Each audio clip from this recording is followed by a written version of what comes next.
ይኸውልሽ እኔ እዛ መስተንግዶ ነው የምሰራው። ይሄ ያረፉበት ኩሪፍቱ ሆቴል ማለት ነው። ማታ ከባድ የሆነ ረብሻ ተፈጥሮ በጣም ከባድ የሆነ እነ ሮቤልም መታው ነበር፣ ሩታም መታ ነበረ ማለት ነው። ተከተላቸው እንግዲህ የተወሰኑትን ወደ ፖሊስ ጣቢያ በመውሰድ ምርመራ አድርጎ መልሷቸዋል ማለት ነው። ከባድ የሆነ ነገር ተፈጥሯል።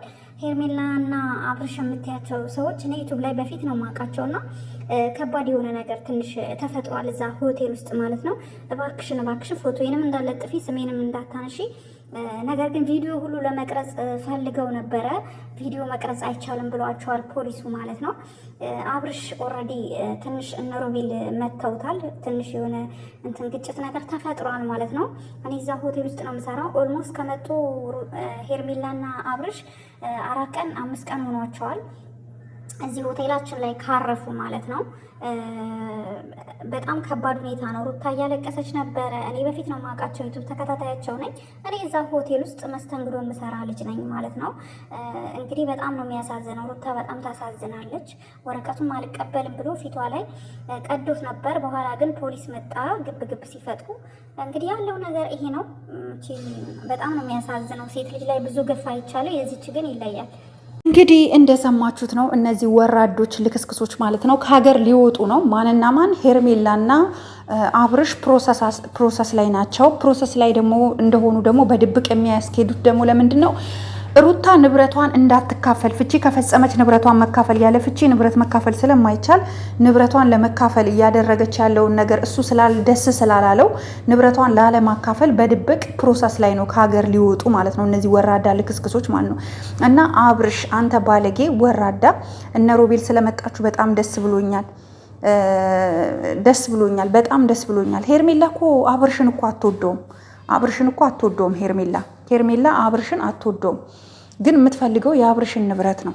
ስለዚህ እነ ሮቤል በተጠንቀቅ አብርሽን ከዚች ልጅ በመነጠል ይፈርምላት። ሩታና አብርሽ ይለያዩ፣ ንብረቷን ታስከብር፣ የልጇን ሀብት ታስከብር።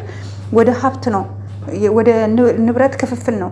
ፍቺ ሳይፈጸም ከሴት ጋር ስለነበረ በህጉ መሰረት መቀጣት አለበት፣ መታሰር አለበት አብርሽ።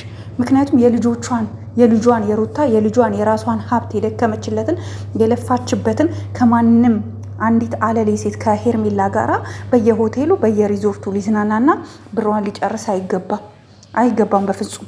ስለዚህ ወደዳችሁም ጠላችሁም ሁላችንም ከሩታ ጎን ሆነን ፍቺ መፈጸም አለበት። ትዳሩ መፍረስ አለበት። አያስፈልግም ይሄ ትዳር በፍጹም። ሩታ ተመልሰሽ ወደ አብርሽ ህይወት እንዳትገቢ። አይኖ አንቺ ትዳርሽን እንደምትወጂ ህይወትሽን፣ ቤትሽን፣ ልጅሽን ስለምትወጂ ነው ዋጋ እየከፈልሽ ያለሽው። እንደ የትኛውም ሴት ሱትቶች ሲሄድ ቤትሽን ዘግተሽ ትተሻለሽም እና በዚህ ሳላመሰግንሽና ሳላደንቅሽ አላልፍም። ነገር ግን ከነዚህ ባለጌና ወራዳ ልክስክስ የሆኑ ሰዎች ራስሽን ማራቅ አለብሽ። ራስሽን ልታርቅ ይገባል። ይሄ ባለጌ ወራዳ ትክክለኛ ሰው አይደለም አብርሽ፣ ትክክለኛ ሰው አይደለም። በዛ ላይ ደግሞ ቤተሰቦቿም የአብርሽ ቤተሰቦች ምንድን ነው የምትሉት? ሩታ ላይ ለምንድን ነው ጫና የምትፈጥሩባት? ለምንድን ነው ንገሩኝ። ጋሽዬም ሁላችሁም ሜላት የምትባይ እህት ተብዬ ራሱ ምንድን ነው እንድትታረቅ እንድትስማማ ነው የምንፈልገው ምናምን የምትሉት ለምንድን ነው? በቃ አያስፈልግም። እንዴ እናንተ ብትሆኑ ይሄን ህይወት ኑሩ ብትባሉ ትኖራላችሁ? ጋሽዬስ እርሶ ትልቅ ሰው ኖት። ልጆት እንዲህ ሲያደርግ ሩታ ላይ ይሄ ሁሉ በደል ግፍ ሲፈጸም ልጆትን መቆጣትተው ሩታ ላይ ይሄን ያክል ነገር ማድረግ ተገቢ ነው? አይደለም። ከቻሉ ልጆትን እየሰራ ያለውን ቆሻሻ ነገር ያስቁሙት። ሊያስቆሙት ነው የሚገባው። ምክንያቱም አብርሽ በጣም ባለጌ ነው የእውነት። የልጅ እናቱን ትዳሩን ህይወቱን በትኖ ለማትረባ ለአንዲት ሴት ብሎ ለማትረባ እሷም ትዳሯን እንኳን በስርዓት ላልፈታች ለትምህርት ብላ አዲስ አበባ መታ ከእሱ ጋር በአጋጣሚ ተገናኝታ በእንደዚህ አይነት ሁኔታ የጠፋችና የቀረች ሴት ጋር ሆኖ ይህንን አይነት ተግባር ሲፈጸም ዝም ብዬ አላይም። ነገም ዛሬም ሁሌም ከሩታ ጎን ነኝ። ሩታ ስታለቅስ፣ ሩታ ሲከፋት፣ ሩታ ስትናደስ ስትበሳጭ ደስ የሚላችሁ ብዙ ሰዎች አላችሁ። ግን እኔ ሩታን ከጎንሽ ነኝ በማንኛውም ዙሪያ ሴት ነሽ፣ እንደ ሴት ከአንቺ ጎን ነኝ። በአንቺ ላይ እየተፈጸመ ያለው በደል ቀላል የሚባል በደል አይደለም። ስለዚህ ሴቶች ሩታን ቅረቧት፣ ደውሉላት፣ ምንድን ነው የሚያስፈልግሽ ብላችሁ ከጎኗ ሁኑላት። የሴት ጠበቃ ያስፈልጋታል።